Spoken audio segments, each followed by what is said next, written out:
तो ब्रोकर ये कह रहा है कि आपके उस 10,000 में मैं आपको 50,000 का माल दे दूंगा। आप खरीदना चाहते हैं 100 शेयर। आप लोगों को अभी ये बेसिक कोर्स चल रहा है, तो हो सकता है इसके अंदर जरा बोरिंग हो, लेकिन जब हम एडवांस शुरू करेंगे,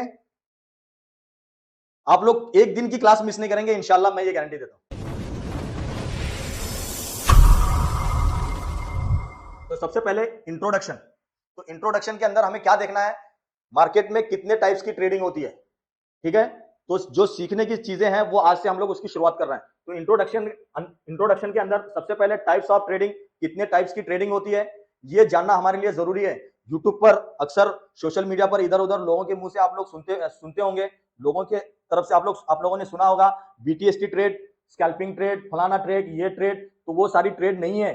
असल जो ट्रेडिंग होती है वो 3 टाइप्स की ट्रेडिंग होती है। सबसे पहले इंट्राडे ट्रेडिंग, और उसके बाद फ्यूचर ऑप्शन ट्रेडिंग, और तीसरी जो है वो स्विंग ट्रेडिंग है। यहाँ पर इन्वेस्टमेंट एक चीज है, तो इन्वेस्टमेंट ट्रेडिंग में नहीं आता है, वो इन्वेस्टमेंट अलग तरीका है इन्वेस्टमेंट का, वो ट्रेडिंग में नहीं है। आपने पैसा लगाकर साल, 2 साल, 5 साल के लिए छोड़ दिया, मतलब आपने ट्रेडिंग नहीं किया, आपने इन्वेस्टमेंट किया। ट्रेडिंग किसे कहा जाता है कि हमने आज पैसा लगाया, आज किसी चीज को खरीदा, उसे आज ही बेच दिया, या कल बेच दिया, या 5 दिन बाद बेच दिया, या 1 हफ्ते के बाद बेच दिया। तो हम जब खरीदना और बेचना काम कर रहे हैं तो उसे कहा जाता है ट्रेडिंग। तो असल जो ट्रेडिंग है वो है इंट्राडे ट्रेडिंग, दूसरा फ्यूचर ऑप्शन ट्रेडिंग, और तीसरा क्या है, स्विंग ट्रेडिंग। तो ये 3 टाइप्स की ट्रेडिंग होती है। तो जब भी हम मार्केट में आते हैं तो हमें आने से पहले हमें पहले ये डिसाइड करना होता है कि हम कौन से टाइप की ट्रेडिंग करेंगे। बस ऐसे ही आ गए मार्केट में, हमें पता ही नहीं है कि मुझे कौन सी ट्रेडिंग करना है, और ट्रेड देख के ले लिया, और उसके बाद सोच रहे हैं कि यार यार मुझे तो ये स्विंग में करना है। फिर कोई सोच रहा है कि नहीं नहीं मैं इसको छोड़ देता हूँ। फिर उसके बाद कोई सोच रहा है कि नहीं नहीं मैं इसको इंट्राडे में कर लेता हूँ। तो जब भी आप मार्केट में एंट्री करेंगे, एंट्री करने से पहले आपको डिसाइड करना पड़ेगा, आपको तय करना पड़ेगा कि हमें कौन सी ट्रेडिंग करनी है, ठीक है। इंट्राडे ट्रेडिंग क्या है, जैसे मैंने इसके लिए आप लोगों को वीडियो भी भेजा, आप लोग वीडियो भी देखे हैं। तो जो लोग नए हैं उनके लिए बता देता हूं कि इंट्राडे ट्रेडिंग के अंदर हमारे पास 2 चीजें होती है, एक एमआईएस ऑर्डर और एक होता है सीएनसी कैरी फॉरवर्ड, या फिर लॉन्ग टर्म, या फिर डिलीवरी। उसके बहुत सारे अलग अलग ब्रोकर अलग अलग नाम, अपने ऑप्शंस, अलग अलग नाम के ऑप्शंस दे रखे हैं। तो वो डिपेंड करता है कि आप कौन से ब्रोकर पे काम कर रहे हैं और उस ब्रोकर पर उसका क्या नाम है। अगर आप लॉन्ग टाइम में खरीदना चाहते हैं तो बहुत सारे ब्रोकर वहां पे लॉन्ग टाइम लिख देंगे, कुछ ब्रोकर वहां पर सीएनसी भी लिख देंगे, कुछ ब्रोकर वहां पर डिलीवरी लिख देंगे। दूसरी चीज, अगर आप इंट्राडे में करना चाह रहे हैं तो कुछ broker CNC order, MIS order लिख देते हैं, या फिर कुछ ब्रोकर इंट्राडे लिख देते हैं। तो इंट्राडे ट्रेडिंग जो होती है उसकी कुछ लिमिट है। मतलब क्या, अब मिसाल के तौर पर आपको इंट्राडे ट्रेडिंग करना है, तो इंट्राडे ट्रेडिंग को करने से पहले आपको यह समझना होगा कि हमारे इंडियन स्टॉक मार्केट का टाइम क्या होता है। तो हमारे इंडियन स्टॉक मार्केट का टाइम है वो सुबह 9:15 पे ओपन हो जाता है मार्केट, और 9:15 पर जो है हमारा मार्केट ओपन होता है एएम पर, और क्लोज कब होता है, ये होता है 3:30 पर इंडियन स्टॉक मार्केट। तो इंट्राडे ट्रेडिंग इस टाइम के अंदर ही करनी होती है, उसी को इंट्राडे ट्रेडिंग कहा जाता है। अगर आपने इस टाइम के अंदर यानी 9:15 के बाद 3:30 से पहले किसी स्टॉक के अंदर पोजीशन बना लिया, उसको कैरी फॉरवर्ड कर लिया, तो वो इंट्राडे ट्रेडिंग नहीं है। और यहां पर जो ब्रोकर कह रहा है कि इंट्राडे ट्रेडिंग, तो इंट्राडे ट्रेडिंग के अंदर सबसे पहले एक चीज, एक होता है एमआईएस ऑर्डर, जिसे हम इंट्राडे कहते हैं, इंट्राडे कहते हैं, और एक होता है सीएनसी ऑर्डर। सीएनसी ऑर्डर क्यों मैं बता रहा हूं वो जरा ध्यान दीजिए, जिसे हम लॉन्ग टर्म भी कहते हैं, लॉन्ग टर्म, या फिर डिलीवरी, ठीक है, या फिर डिलीवरी। ये अलग अलग टाइप्स के नाम है अलग अलग ब्रोकर पे। तो अगर मान लीजिए हमने किसी शेयर को खरीदा है, XYZ शेयर को हम खरीदना चाहते हैं, तो ब्रोकर से हमने कहा कि मुझे ये शेयर चाहिए, कितने चाहिए, ब्रोकर पूछेगा कितने चाहिए, तो हमने कहा कि मुझे 100 शेयर चाहिए। अब ब्रोकर हमसे पूछ रहा है कि कौन सा ऑर्डर लगाना चाहते हो, इंट्राडे या लॉन्ग टर्म या सीएनसी। अगर हमने ये वाला ऑर्डर चूज किया, हम कर रहे हैं इंट्राडे, हमने ब्रोकर से कहा कि मुझे एमआईएस ऑर्डर लगाना है, यानी क्या, इंट्राडे में खरीदना है, तो ब्रोकर कह रहा है ठीक है लगा दो। लेकिन एक चीज ध्यान रखना, आपने जो पोजीशन बनाई है, मतलब एक XYZ जो शेयर है जिसकी कीमत अभी 100 रुपए है, और आपने कहा कि मुझे यहां पर इस चीज को, इस शेयर को खरीदना है, तो ब्रोकर ने कहा ठीक है, यहां पर 11 बज रहे हैं मिसाल के तौर पर, आपने 11 बजे इस शेयर को खरीदा, और यहां पर 3:15 और यहां पर 3:30, ठीक है। अब देखिए क्या होगा, आपने अगर ये वाला ऑर्डर चूज किया है, आपने कहा कि ब्रोकर को मुझे इस वाले ऑर्डर में खरीदना है, तो ब्रोकर आपसे यहां पर एक और चीज ये कर रहा है, ब्रोकर कह रहा है कि अगर आप ये वाला ऑर्डर लगा रहे हैं ना, एमआईएस वाला, इंट्राडे वाला, तो यहां पर मैं आपको 5x का मार्जिन भी दे दूंगा। 5x का मार्जिन मतलब क्या, अगर आपके पास 10,000 है, ये XYZ शेयर की कीमत 100 रुपए है, तो आप 100 रुपए इसकी मान लीजिए कीमत है, और आपने ब्रोकर से कहा कि मुझे 100 शेयर खरीदने हैं, तो पैसे कितने रिक्वायरमेंट है इसके लिए, कितने पैसों की जरूरत होगी, पैसों की जरूरत होगी 10,000 रुपए की। ठीक है, तो ब्रोकर ये कह रहा है कि आपके उस 10,000 में मैं आपको 50,000 का माल दे दूंगा। आप खरीदना चाहते हैं 100 शेयर, लेकिन मैं आपको कितने, अगर आप ये वाला ऑर्डर चूज करते हैं इंट्राडे वाला, तो मैं आपको 500 शेयर दे दूंगा। कितना, 500 शेयर दे दूंगा। तो बहुत सारे लोग क्या सोचते हैं कि भाई इंट्राडे के अंदर हमें मार्जिन में ज्यादा शेयर मिल रहे हैं, तो हमारा मुनाफा भी ज्यादा होगा। अब ये शेयर जो 100 रुपए पे चल रहा है, अगर ये 110 पे चला गया, तो मुझे 500 शेयर के हिसाब से मुझे फायदा होगा। ये सोचकर जो है बहुत सारे लोग इंट्राडे ट्रेडिंग करते हैं, लेकिन इसके नुकसान भी उसी तरह के हैं। अगर यही शेयर, अगर इंट्राडे के अंदर आपने खरीदा, 500 शेयर खरीदे 10,000 में, और वो नीचे आ गए, तो आपका नुकसान भी उसी हिसाब का होगा, 500 शेयर के हिसाब से नुकसान होगा। यानी आपका कैपिटल एक ही दिन में पूरा खत्म होने के चांसेस होते हैं। तो ब्रोकर ने आपसे ये कहा कि अगर आप इंट्राडे में खरीदोगे तो हम आपको 5x का मार्जिन देंगे, लेकिन शर्त यह है कि आपको 3:30 से पहले पहले अपनी पोजीशन से बाहर निकलना है। अब अगर क्या होगा, आपने खरीदा 3:15 तक, आपने उस पोजीशन को होल्ड कर लिया। अब यहां पे अगर मिसाल के तौर पर आपको लॉस हो रहा है, और आप ये सोच रहे हैं कि काश मैं इस पोजीशन को होल्ड कर लूं, हो सकता है मुझे कल प्रॉफिट हो जाए, तो ऐसी सिचुएशन में आप होल्ड नहीं कर पाएंगे। ब्रोकर आपको 3:15 से ही निकालना शुरू कर देगा। तो यहाँ पे ये ऑर्डर अगर आप लगा रहे हैं, एमआईएस ऑर्डर इंट्राडे वाला, तो ये वाला ऑर्डर इस्लाम में जायज नहीं है। हम ये वाला काम नहीं कर सकते। क्यों? क्योंकि यहाँ पे शर्त है। क्या शर्त है? आपको 3:30 से पहले सेल करना, या दोबारा अपनी पोजीशन से बाहर निकलना पड़ेगा। आपने बाय किया है तो सेल करके निकल जाना पड़ेगा। कब? 3:30 से पहले, ये शर्त है। दूसरी चीज क्या है, यहां आपको ब्रोकर उधार भी दे रहा है, तो उधार वाला काम ये भी जायज नहीं है। दूसरी चीज, अब यहां पर देखिए, अभी तक आपने जो है एमआईएस ऑर्डर में कर रहे थे ये काम।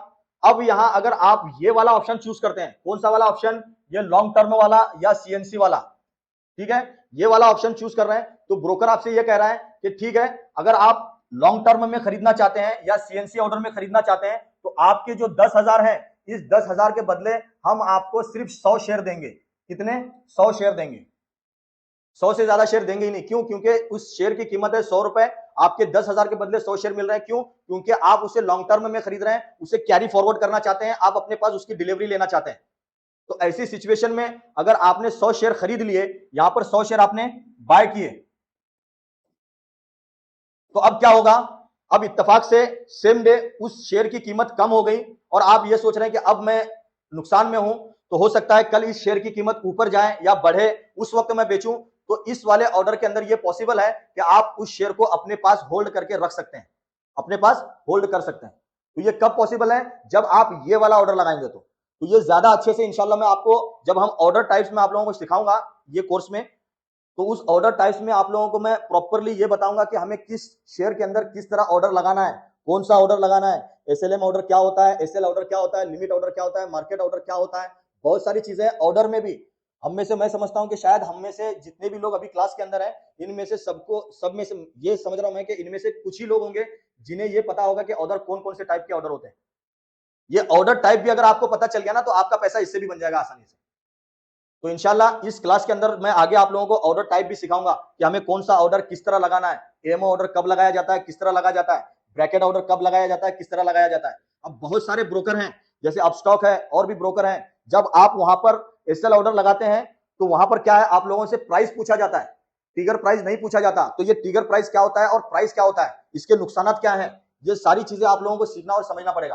तो इंशाल्लाह मैं जब आप लोगों को ऑर्डर टाइप सिखाऊंगा, ये बेसिक कोर्स के बाद सबसे पहला हम वही टॉपिक लेंगे, ऑर्डर टाइप्स। तो वहां पर मैं आपको, जो भी ब्रोकर होगा, उस ब्रोकर पर हम किस तरह ऑर्डर लगाते हैं, कौन सा शेयर किस तरह खरीदते हैं, वो सारी चीजें मैं उसमें सिखाऊंगा। ठीक है, तो अभी ये इंट्राडे ट्रेडिंग आप समझ जाइए कि इंट्राडे ट्रेडिंग किसे कहते हैं, कि हमने ये वाला एमआईएस वाला ऑर्डर चूज किया, और उसके अंदर हम पर शर्त लग गई, हम पर जो है लिमिट लगा दिया गया कि 3:30 से पहले आपको अपनी पोजीशन से बाहर निकलना है। तो ये वाला इंट्राडे हमारे लिए जायज नहीं है। और ये वाला इंट्राडे जिसके अंदर हमने लॉन्ग टर्म में खरीदा, सीएनसी ऑर्डर लगाकर खरीदा, हमारे इख्तियार में है, हमारे कब्जे में है कि हम सेम डे सेल करें, या दूसरे दिन, तीसरे दिन, या एक हफ्ते के बाद, या एक साल के बाद सेल करें, यह हमारे इख्तियार में है।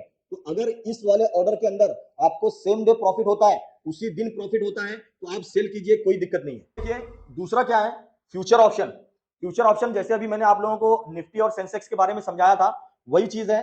फ्यूचर और ऑप्शन मतलब क्या है, जैसे एनएससी के अंदर 1700 कंपनियां हैं, जिसमें से 200 कंपनियां हैं जिसके अंदर हम फ्यूचर ट्रेड कर सकते हैं।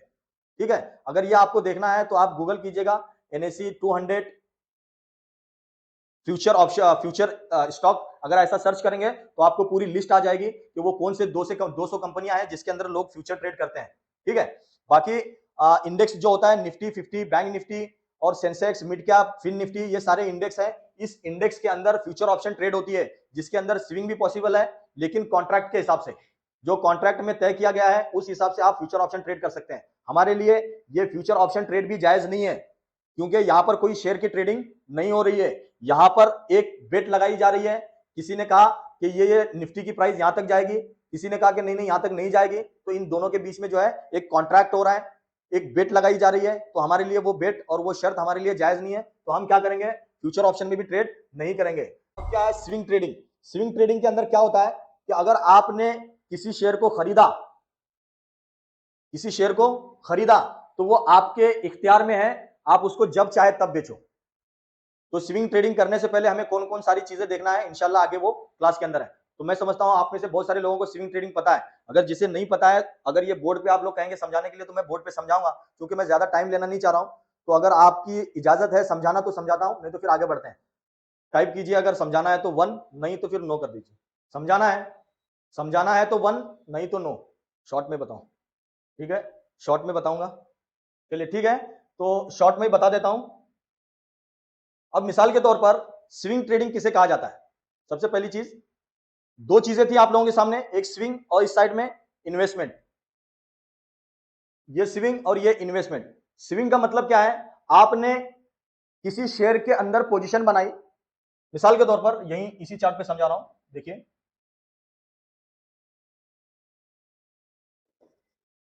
आपने रिलायंस के शेयर खरीदे। ठीक है, मिसाल के तौर पर आपने इस शेयर को खरीदा, आज खरीदा है किसी दिन में किसी वक्त में, और उसके बाद इस शेयर को खरीदने के बाद एक दिन या 2 दिन या एक हफ्ता या एक महीना या फिर एक साल, सॉरी स्विंग ट्रेडिंग में एक साल नहीं आता है, एक महीना ले लीजिए, एक महीने तक उस पोजीशन को होल्ड कर लिया और उसके बाद बेचा। आज खरीदा है कल बेचा, परसों बेचे, या फिर एक हफ्ते के बाद बेचिए, या एक महीने के बाद बेचिए। मतलब क्या, आपने स्विंग ट्रेडिंग की। आज खरीदा है सेम डे बेचिए या फिर एक हफ्ते के बाद बेचिए।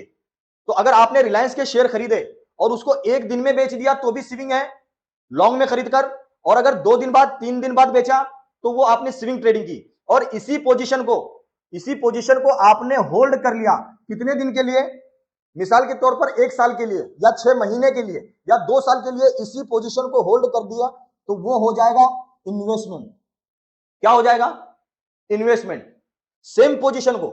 अब इन्वेस्टमेंट के लिए कोई अलग ऑप्शन नहीं है, या कोई ऐसा ये नहीं है कि वहां जाकर इन्वेस्टमेंट करना है। आपने रिलायंस के शेयर को खरीदा और 6 महीने से ज्यादा उसको छोड़ दिया खरीदकर, मतलब आपने रिलायंस के शेयर में इन्वेस्ट किया। क्या किया, इन्वेस्टमेंट किया। और उसी रिलायंस के शेयर को आपने जो खरीदा 2 दिन बाद बेचा या एक हफ्ते के बाद बेचा, मतलब क्या, आपने रिलायंस के शेयर में स्विंग ट्रेडिंग कर ली। अब समझ में आया। तो स्विंग ट्रेडिंग और इन्वेस्टमेंट में ज्यादा डिफरेंस नहीं है, बस ये है कि आपने ज्यादा टाइम के लिए अपनी पोजीशन को छोड़ दिया, मतलब इन्वेस्ट कर लिया, और कम वक्त में अगर उसे बेचकर निकल गए, फिर खरीद रहे हैं बेच रहे हैं, मतलब आप स्विंग ट्रेडिंग कर रहे हैं। अब समझ में आया, शॉर्ट में समझाया बिल्कुल। तो इंट्राडे ट्रेडिंग क्या है, फ्यूचर ऑप्शन ट्रेडिंग क्या है, स्विंग ट्रेडिंग क्या है, और इन्वेस्टमेंट क्या है। और हमारे लिए बेहतर क्या है, वो है स्विंग ट्रेडिंग। क्यों, क्योंकि स्विंग ट्रेडिंग के अंदर आपका टेंशन नहीं होगा, आपको, आपने प्योरली स्पॉट मार्केट में काम किया, कैश पैसे देकर खरीदा, डिलीवरी ले ली, अब वो आपके इख्तियार में है। अगर वो डाउन में भी आता है तो आप उसे होल्ड कर सकते हैं, अगर वो डाउन में आता है तो उसमें से निकलने का भी रास्ता होता है। अब बहुत सारे लोग हैं जो कुछ स्टॉक में फंसे हुए हैं, तो उनको ये चीज नहीं पता है कि हम जब उस स्टॉक में फंसे हुए हैं तो उसमें से निकले कैसे। तो इसके लिए प्रॉपर आपको एक रिस्क मैनेजमेंट करना पड़ेगा, और कब हमें एवरेज करना है, कब हमें उसे सेल करना है, कब बाय करना है, ये सारी चीजें आप लोगों को पता होनी चाहिए। अगर नहीं है, इसीलिए हम किसी स्टॉक में फंस जाते हैं। तो इंशाल्लाह इस वाले एडवांस कोर्स के अंदर मैं आपको वो सब कुछ सिखाऊंगा। ठीक है, तो इन्वेस्टमेंट किसे कहते हैं? आपने खरीदा और छोड़ दिया। मिसाल के तौर पर एक चीज और ले लीजिए, इन्वेस्टमेंट के लिए आपने गोल्ड खरीदा, सोना खरीदा, तो किसी को यह नहीं कहते हैं कि मैं सोना खरीदा क्यों हूं? बेचने के लिए। आप उनको क्या कहेंगे? मैंने गोल्ड में अपना 1 लाख रुपए इन्वेस्ट किया है। क्यों कहते हैं? क्योंकि आपके दिल में यह नहीं है कि मैं इसको कल बेचूंगा। आप ये सोच रहे हैं कि मैंने इसको खरीदा है 1 साल के बाद या 2 साल के बाद या 5 साल के बाद बेचूंगा, तो मैंने गोल्ड में इन्वेस्ट किया है। आपने जमीन खरीद ली, कहीं पे कोई प्लॉट खरीदा, तो लोगों को ये नहीं कहेंगे कि मैंने प्लॉट खरीदा है, आप ये कहेंगे कि मैंने अपना पैसा प्लॉट में इन्वेस्ट किया है। क्यों? क्योंकि लोग जो जमीन और जो गोल्ड खरीदते हैं उसमें उसे काफी दिन तक होल्ड करते हैं, और जब उसकी कीमत बढ़ जाती है तब उसे सेल करते हैं। तो इन्वेस्टमेंट जो होता है वो लॉन्ग टाइम के लिए होता है। आप रिलायंस के शेयर खरीद के छोड़ दिए, मतलब आपने रिलायंस के कंपनी के अंदर, रिलायंस के शेयर के अंदर इन्वेस्टमेंट किया है। तो इन्वेस्टमेंट लॉन्ग टाइम के लिए जो छोड़ देते हैं उसको इन्वेस्टमेंट कहा जाता है। अभी तक हमें यह चीज पता चली कि स्विंग ट्रेडिंग क्या है, इंट्राडे क्या है, ऑप्शन क्या है, फ्यूचर क्या है। तो ये सारी चीजों के बाद जब हम मार्केट में कदम रखेंगे तो हमें यहां सबसे पहले एक चीज पता होनी चाहिए, क्या कि मार्केट का स्ट्रक्चर क्या होता है, मार्केट किस हिसाब से चलता है, मार्केट में प्राइस के ऊपर नीचे होने का रीजन क्या होता है, या प्राइस किस तरह ऊपर जाती है या किस तरह नीचे डाउन आती है। तो सबसे पहले मार्केट स्ट्रक्चर के अंदर आप लोगों के सामने ये एक छोटा सा चार्ट है जो कि लाइन चार्ट की तरह है। ये लाइन चार्ट क्या होता है मैं आपको अगली क्लास में बताऊंगा। आज की क्लास में बस इतना समझिए कि स्ट्रक्चर मार्केट का इस तरह का होता है। अब यहां पे देखिए, मिसाल के तौर पर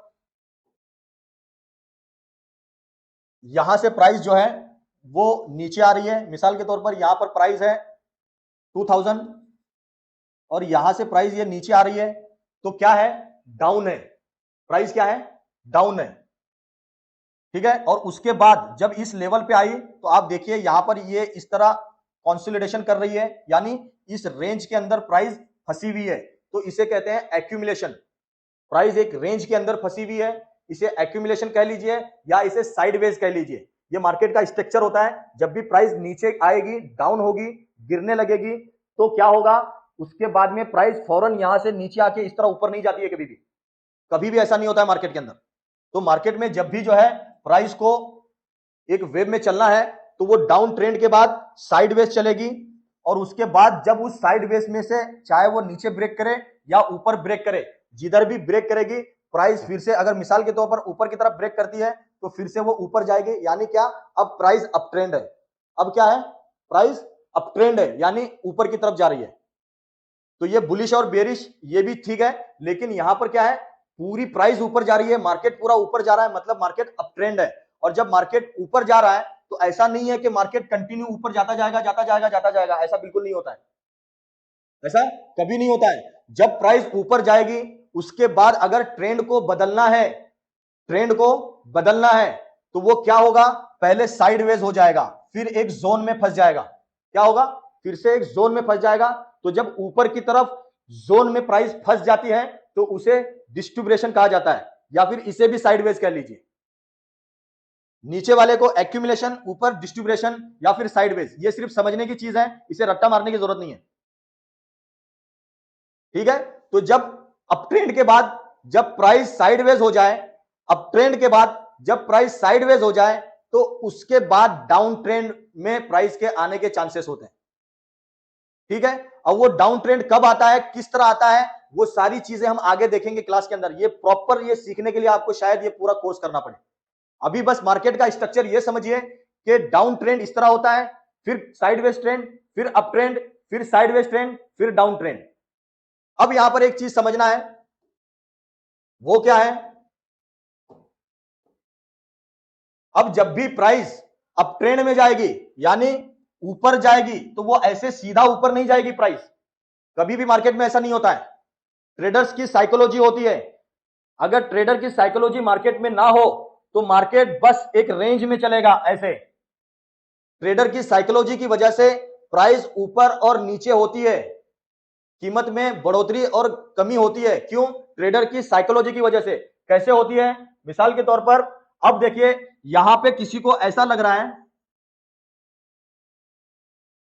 यहां किसी शेयर की कीमत है 100 रुपए, ठीक है, और यहां किसी को ऐसा लग रहा है कि यहां से प्राइस ऊपर जाने वाली है। बहुत सारे लोग हैं, सबको यह लगा कि प्राइस यहां से ऊपर जा रही है, तो ये प्राइस इस तरह धीरे धीरे ऊपर आएगी।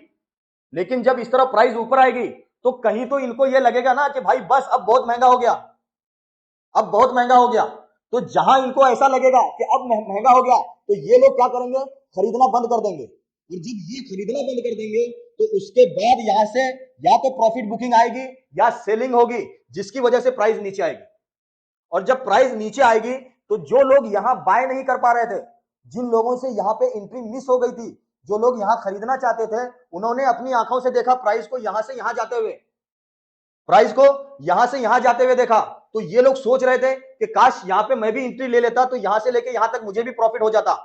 तो जब उनको यहां एंट्री नहीं मिली और अगली बार जब प्राइस नीचे आई, इस लेवल पे आई, तो जिनको यहां पे एंट्री नहीं मिली थी, इस लेवल पे एंट्री नहीं मिली थी, वो लोग यहां से एंट्री करना शुरू करेंगे, बाय करना शुरू करेंगे, जिसकी वजह से प्राइस ऊपर आएगी। तो प्राइस जब भी ऊपर जाएगी तो उसको नीचे आना जरूरी है। क्यों? क्योंकि लोग सिर्फ खरीदते हुए नहीं जाएंगे, कहीं तो प्रॉफिट बुक करेंगे, कहीं से तो निकलेंगे, और जब लोग निकलना शुरू होंगे तो प्राइस नीचे आएगी।